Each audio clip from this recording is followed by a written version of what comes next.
బండి సంజయ్ ఇక్కడ ఎంపీ ఏం చేసినట్టు మీరు దయచేసి ఆలోచన చేయాలి. 5 రూపాయల పని చేసిండ్రా? 5 రూపాయలు ఏమన్నా 10 రూపాయల పని జరిగిందా? ఇంతకుముందు వినోద్ గారు చెప్పిన నేను మళ్ళీ చెప్పదలుచుకోలే. ఆయన ఉన్నప్పుడు కరీంనగర్ స్మార్ట్ సిటీ కానీ, జాతీయ రహదారులు కానీ, రైలు మార్గం కానీ, ఇంకా అనేక ఇన్స్టిట్యూట్స్ గురించి కానీ కేంద్రంతో పోరాటం చేసిండు. చాలా ఎక్కువసార్లు పార్లమెంట్లో మాట్లాడిండు. అసలు బండి సంజయ్కు వినోద్ కుమార్కు పోలిక ఉన్నదా? దయచేసి మీరు ఓటు పోసే ముందు ఆలోచించాలని కోరుతా ఉన్నా. ఎటువంటి వాడు మన ఎంపీగా ఉంటే మనకు లాభం అవుతుంది? నిజాయితీగా ఉండి నా ఎంబడి నిజాయితీగా ఆశాంతం ఉద్యమ పొడుగున ఏనాడు కూడా మడమ తిప్పకుండా పనిచేసిన నాయకుడు వినోద్ కుమార్. నిజాయితీకి మారుపేరుగా ఉన్న వ్యక్తి వినోద్ కుమార్. ఏ జిల్లా ప్రజలైతే తన ఎంపీ గెలిపించిండ్రో వాళ్ళ కోసం అన్ని రకాలుగా ముఖ్యమంత్రిగా నాతోని కానీ కేంద్రంతో కానీ కొట్లాడి ఈ ప్రాంతానికి పనులు కానీ డబ్బులు కానీ నిధులు కానీ రాబట్టడానికి అన్ని విధాలా పనిచేసిన వ్యక్తి వినోద్ కుమార్. దయచేసి ఆలోచన చేయాలి. కేసీఆర్ నాడు 1 ఎకరం పొలం ఎండిందా? మరి ఇవాళ ఏం బీమారు వచ్చింది? ఈ బీమారు ఇట్లనే ఉండానా? మళ్ళా తెలంగాణ ఆత్మహత్యలు రావన్నా? మేము ఏం చేసినా ఒక పథకం ప్రకారం చేసినాం, ఒక సిస్టమ్ ప్రకారం చేసినాం. తెలంగాణలో వ్యవసాయ స్థిరీకరణ జరగాలని వ్యవసాయ పాలసీ పెట్టుకున్నాం. నాకు ఎవరు దరఖాస్తు చేయలే, దండం పెట్టలే, ఎవరు ధర్నా చేయలే. రైతు బంధు తెచ్చినాం. దేశంలో ఏ రైతు నాయకుడు తేలే. చరణ్ సింగ్, దేవిలాలు, మహారాష్ట్రలో వసంత్ దాదా పాటిల్, చాలామంది రైతు బిడ్డలు ముఖ్యమంత్రులు అయినారు. కానీ వాళ్ళు ఎవరు పెట్టలే. ఇండియాలోనే మొట్టమొదటిసారిగా రైతు బంధు అనే పథకం పేరు పెట్టి స్టార్ట్ చేసిందే కేసీఆర్ ప్రభుత్వం కాదా? మీరు ఆలోచించాలని నేను కోరుతా ఉన్నా. రైతు బీమా, రైతు చచ్చిపోతే అడిగే దిక్కు లేకుండే. రైతు గుంట భూమిన రైతు చనిపోయినా 5 లక్షల రూపాయల బీమా తెచ్చిపెట్టినాం. ఇలా దాని గురించి వివరం లేదు.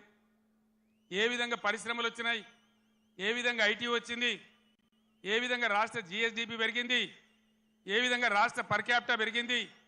దయచేసి కరీంనగర్ మేధావులు, తెలంగాణ ప్రజలు తమ పార్లమెంట్లో ఓటేసే ముందు ఈ విషయాలన్నీ కూడా ఆలోచన చేయాలి.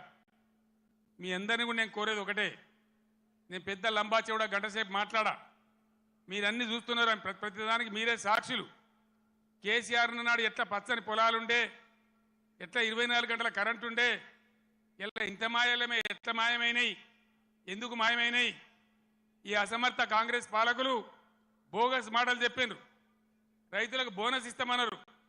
మొన్న వానకాలం పంట బోనస్ ఇచ్చిండ్రా? ఇప్పుడు యాసంగి గురించి ఇస్తామని చెప్తున్నారా? అంటే బోనస్ బోగస్ అయిపోయింది.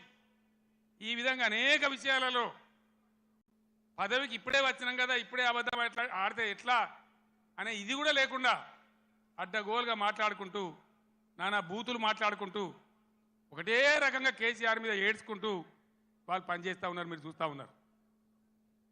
కాళేశ్వరం ప్రాజెక్ట్, దానిలో మేడిగడ్డ బ్యారేజు 100 కాంపోనెంట్లలో అదొక చిన్న కాంపోనెంట్. దాంట్లో కొంచెం ఇసుక జారి 2 పిల్లర్లు కుంగినాయి. అదేందో ప్రళయం బద్దలైనట్టు, దేశమే కొట్టుకపోయినట్టు. నేను 2-3 రోజుల తర్వాత టీవీలో కూర్చుంటున్నా, ప్రతి ఇంటికి చేరుకొని చెప్తా కాళేశ్వరం సంగతి ఏందో, ఎందుకు గట్టినమో. కాళేశ్వరం పుణ్యమే కదా, ఎంత బ్రహ్మాండంగా ఈ జిల్లాలో నీళ్ళు వచ్చినాయి. ఏ విధంగా మిడ్ మానేరు ఎల్ఎండి నిండి ఉంటుండే, ఏ విధంగా చెరువులు చెక్ డ్యాములు మత్తళ్ళు దుంకుతుండే. చాలా దుఃఖం కలుగుతూ ఉంది మనసుకు. నా కండ్ల ముందే ఇంత తొందరలోనే ఈ కరెంటు మాయం కావడం, రైతులు కళ్ళలో నీళ్లు పెట్టుకోవడం, సోషల్ మీడియాలో చూస్తూ ఉంటే అనేక చోట్ల రైతులు పొలాలు కాలబెడతా ఉన్నారు, గొర్రెలను మేపుతా ఉన్నారు, గొడ్లను మేపుతా ఉన్నారు.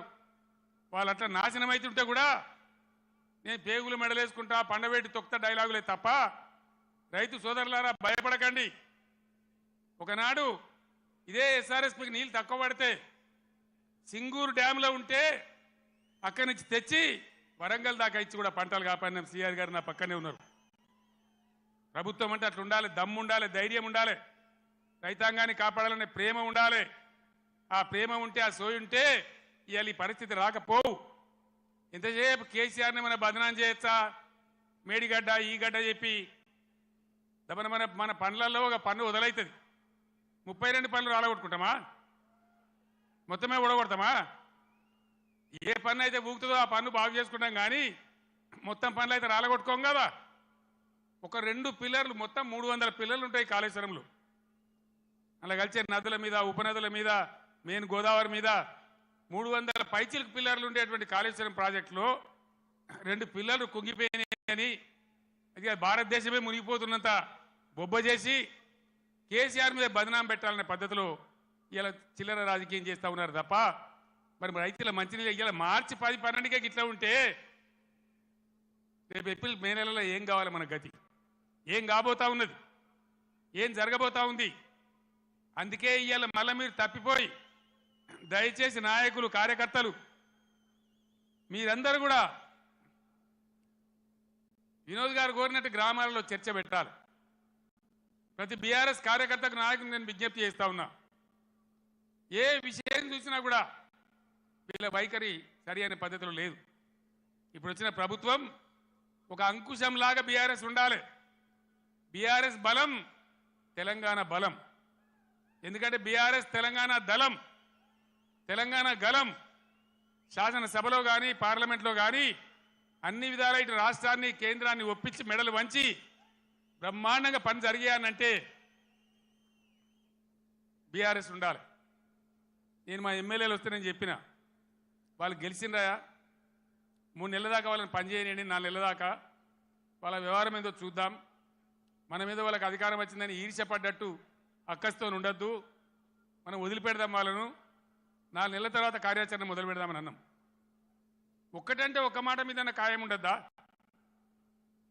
ఉరుకుర్రి 2 లక్షలు రుణం తెచ్చుకోండి 9 తారీఖు నాడు నేను మాఫీ డిసెంబర్ 9 నాడే అందుకే ఈరోజు బీఆర్ఎస్ ఎమ్మెల్యేలు ప్రశ్నిస్తూ ఉన్నారు బీఆర్ఎస్ నాయకులు ప్రశ్నిస్తూ ఉన్నారు మీ అందరు నేను కోరేది ఒకటే తెలంగాణ బలంగా ఉండాలంటే బీఆర్ఎస్ బలంగా ఉండాలి ప్రశ్నించేవాడు ఉండాలి తెలంగాణ సోయి ఉన్నవాడు తెలంగాణ ఉద్యమం తెచ్చిన వాళ్ళు పేగులు దిగేదాకా కొట్లాడినోళ్ళు సావు అంచు దాకా పోయి సాగు నోట్లో తలకాయ పెట్టినోళ్ళు వాళ్ళకు ఉంటుంది కడుపు నొప్పి తెలంగాణ గురించి కాబట్టి నేను తెలంగాణ యావత్ ప్రజానీకాన్ని కోరుతా ఉన్నా నా మాటల్ని మీరు దయచేసి ఆలోచన చేయండి ఈరోజు ప్రభుత్వం నడిపే విధానం చూడండి మేము ఉన్నప్పుడు ఎంత గౌరవంగా నడిపినామో చూడండి ఎన్ని రకాల స్కీములు తెచ్చి ప్రజలను ఎట్లా కడుపులో పెట్టుకున్నామో చూడండి ఇలా చేనేత కార్మికులు బతుకమ్మ చీరలను తెచ్చినాం తమాషకు తేలే చెక్కిలి గింతల కోసం తేలే నేను అన్నాడు ఉద్యమంలో నేను ప్రొఫెసర్ జయశంకర్ సిరిసిల్ల నుంచి పోతుంటే మధ్యరాత్రి పూట గోదల మీద కార్ లైట్లు కనబడతా ఉన్నాయి ఆత్మహత్యలు చేసుకోవద్దు సాగు సమస్యలకు పరిష్కారం కాదు అని అవి చూసి మేము కళ్ళలో నీళ్లు పెట్టుకొని ఏడ్చినాం 60 ఏళ్ల స్వతంత్రంలో ఇలా సావుల గురించి ఆత్మహత్యల గురించి మాట్లాడుతున్నామంటే సిగ్గుపడాలి తెలంగాణ వస్తే తప్ప బతకమని సిరిసిల్లలో ఒకటే రోజు 11 మంది చేనేత కార్మికులు చచ్చిపోతే పార్టీ నుంచి నేను 50 లక్షల రూపాయలు తెచ్చి మీ దండం పెడతామని ఒక ఏడాది దాకా చావకుండ్రి తెలంగాణ వచ్చేదాకా బతకండి మేము మిమ్మల్ని బతికించుకుంటామని చెప్పినామన్నాడు